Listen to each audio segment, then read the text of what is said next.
Hello there, my name is Tuppence.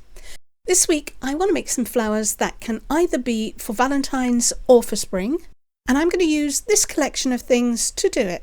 So I've got a UV nail gel polish in various colours, a mica powder in green, a UV nail builder clay, I've got a Vaseline, some little plastic spoons, a UV torch, Floristry wire, and some round nose pliers, and I'm going to use these to make either tulips or rosebuds. So let me show you how I'm going to do that. So I'm going to start by using some UV nail gels, and these are a couple of shades of pink. And to begin with, I need to coat the back of these plastic spoons with a little bit of Vaseline. Now, a lot of these plastic spoons came with various kits of resin that I've had. But you can buy plastic spoons anywhere. These just happen to be pretty small. So I'm making sure that the back is thoroughly coated with a little bit of Vaseline. And I'm going to use these as forms. So I'm going to paint the back of them using the UV nail gel and form a petal on them. And by coating them with the Vaseline, I should be able to release this UV nail gel from it. So let me just paint a petal shape. I want it sort of pointed at the top. And then I'm going to brush it down towards the rounded bowl end of the spoon. So I don't need this one to be particularly wide. I'm only doing it in the center of the spoon. I'm not filling it all the way to the outside. Just get a nice even layer. The great thing about the UV nail gel is it's pretty thick. So it does hold its shape really nicely on a curved surface. Now I'm going to use the UV torch, and I'm going to part cure this just enough so that it isn't going to run or change shape if I put this down. I've got 3 spoons, so I will be able to make 3 petals at one time, and I can put them all underneath the lamp and cure them. About 20 seconds should be more than enough, and then I'll pop this underneath my lamp and carry on building petals onto the other 2 spoons, and then I'll cure everything together for 3 minutes.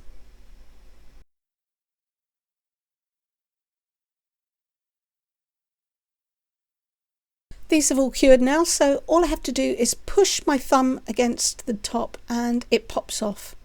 Now sometimes they don't always pop off. You might just have to work your thumb underneath each edge, and you can see that the UV resin, or at least the nail gel, is still pretty soft. It's thoroughly cured, but it's much softer than you would find using UV resin, which I am going to try a little bit later.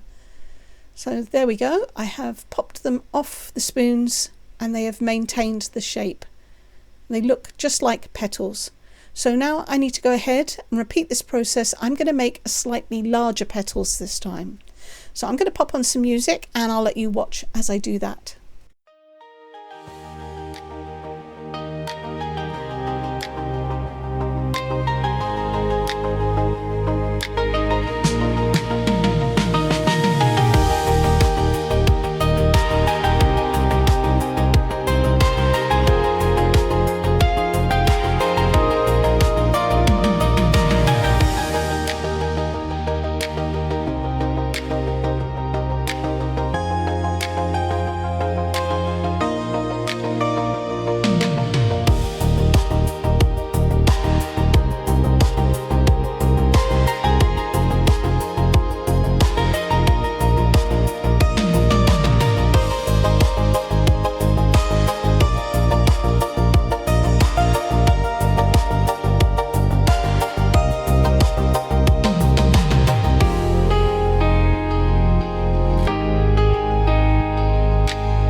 Okay, I have 6 petals, 3 small, 3 large, and now I need to prepare my floristry wire.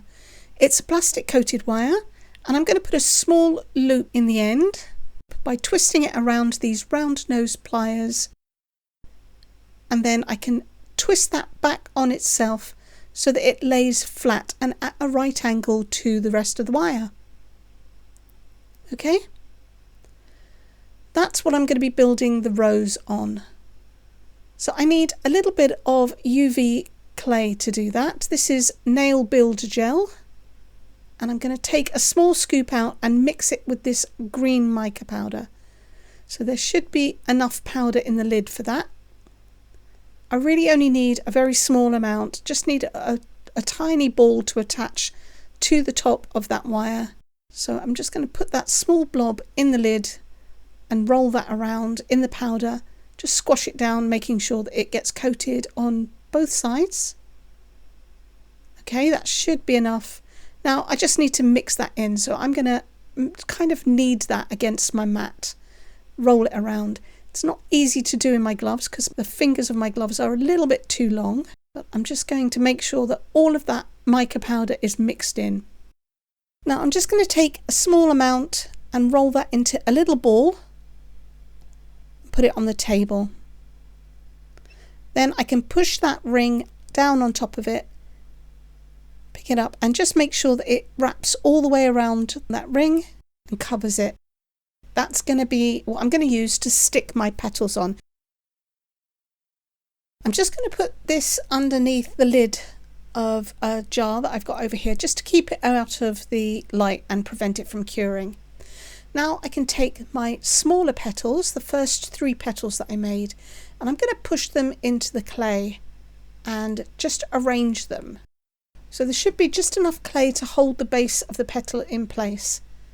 Now I want to put the other one in place as well so that it slightly overlaps. They both slightly overlap each other. It's a little bit slippery and difficult for me to hold the wire and show you what I'm doing at the same time. I'll do my best. Right, so I'm just going to poke the end into that clay and then just arrange it so that it's literally butting up and slightly overlapping the other petal. They're curving around, and then I can take the 3rd small petal and put that on the other side, fill in that gap and just butt them all together. There you go. Right, so I need to cure that. I'm going to hold this underneath my dual-sided lamp until this is completely cured. Now I'm going to use a little bit of UV bonding resin to glue the petals in place around the outside. I'm using this resin because it cures really quickly. It takes about 5 to 10 seconds. So I'm just going to drag the base of the petal through that resin, pick up a little blob, and then I'm going to try and balance this because I'm holding this in place. Now, if I wasn't doing this under the camera, I would find a way of fixing the wire into something else so that I could use both my hands to hold the petal and the torch. I'm just going to balance that in place and then cure that, making sure I don't cure my pool of resin on the table. So now I've got it resting on the table, and I'm going to again cure the other petals. I'm just going to keep going around adding petals, and I'm placing them so that they cover up the join between the other 2 petals that are underneath. And until now I've had the petals curving really close, and now I'm going to start to have them sticking out just a little bit. It's almost like the rosebud is opening up. If you keep curving them really close together, it can look a little bit like a tulip. I think it does look like a tulip, but it also looks like a rosebud, and that's what I'm going for. So I will be adding some rose leaves to this later. Now I'm just going to turn this round and place the last petal so that it covers up the joins of all the other petals underneath, and it balances quite nicely. And you can see that this petal has the multi-tone because I use the 2 colours. Alright, so I haven't cured this properly. I've just tacked all of those in place. I'm going to pop this in my dual resin lamp now and cure this for 3 minutes. Now I'm going to try and do the same thing, only I'm using a high viscosity UV resin, a mica, and I've got a resin dye as well. So I'm going to use the high viscosity UV resin because that has a similar consistency to nail polish, a UV nail polish. I want something that's going to be thick enough to coat the back of the spoon and not run off. I want to create a rhubarb and custard rose, and for that I need some yellow, but I've only got this orange mica. So I'm going to start by using some of this yellow resin dye. That's not going to be enough for me to use on its own because it's transparent, and I do need to have an opaque resin so that you don't just see through the rose. That's not what I'm looking for. So mix that in, and that is a lovely colour that's kind of similar to what I want. And I think now looking at that mica powder, that's going to be a little bit too orange. I think that's just going to turn that the wrong colour. So I'm going to see if I can find something lighter. Okay, I've got this light gold, and that might be enough just to put a little bit in here, not to change the colour too much, but just to make this more opaque and a lot more like the nail varnish that I used previously. So I'm just going to mix that in, make sure that I get all of that powder broken down. And then it'll be the same processes as I did before. I'm going to coat the spoons with the Vaseline, make sure that I coat all of the back. And then I'm going to use a small brush to paint this on the back. I can clean that with some alcohol when I've finished. And this does go on very similar to the nail gel, but it is a little bit more runny. So I think I'm probably going to have to do a couple of coats. So I'm going to put on some music again, and you can watch.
under the lamp for a full cure. I think these could be tulips or roses, but I'm cutting out some rose leaves and I've cut them out of copy paper using my Cricut. Now I'm using my dotting tool to scratch in some lines and veins on the leaf. So I'm doing this while it's nice and dry, because in a moment I'm going to use a Copic marker, which is an alcohol pen, to colour these. And I want to do it before it's wet and the paper becomes a little bit too soggy. Right, so let me just get that chisel end. I've got a nice green and I'm just going to colour over the top. I'm doing this on my craft mat so that I can clean up anything with some alcohol afterwards. And the great thing about using copy paper is that it's really thin and the Copic marker soaks through to the other side. So you really only have to colour one side and then just patch up anything that might be missed on the back. So I'm just going to set these off to one side. They won't take very long to dry, but you can fold them, you can curl them, whatever you want to do. Just going to bend this a little bit and shape the leaf so that it's not a completely flat piece of paper. Give it a little bit more life. And then I'll set this off to one side while I continue to do the others. Before I attach these leaves, I'm going to coat them with a layer of UV resin. They're obviously pretty flimsy paper, so I just want to give them a little bit more strength. And the leaves on a rose are pretty glossy. So I'm just using the same brush, which I've already cleaned with some alcohol, and painting a layer on top of this. And then I can pop this underneath the lamp. I'm going to leave the little tabs uncoated because I'm going to hopefully use some of that to glue these onto the stem, the wire stem. Right, just get one layer, one very thin layer, because I do want to keep the patterning that I put on the leaf. And I'm going to pop these underneath the lamp now and cure them. Now I just need to attach the leaves. I'm using a little bit of the UV bonding resin to cure this in place. So I'm just going to add some onto the edge of the leaf and the wire. And I'll set that in place with my torch. Then I can wrap the tab around, coat the whole of the back of the leaf, hold that down and cure that in place. And there we go. I have my leaves attached. Just need to do that to all of the 5 roses I made. I'm going to display them in a little spice jar, and I've got some of this iridescent gift wrap which I've got scraps of, so I'm just stuffing that into the jar. And then that should be deep enough, hopefully, to hold the roses. So just to make it look a little less like a spice jar, I've got some twine which I'm going to wrap around the top where the thread is. So I'll go around a couple of times. This iridescent is so staticky, it is sticking to everything. So if I can go around one more time.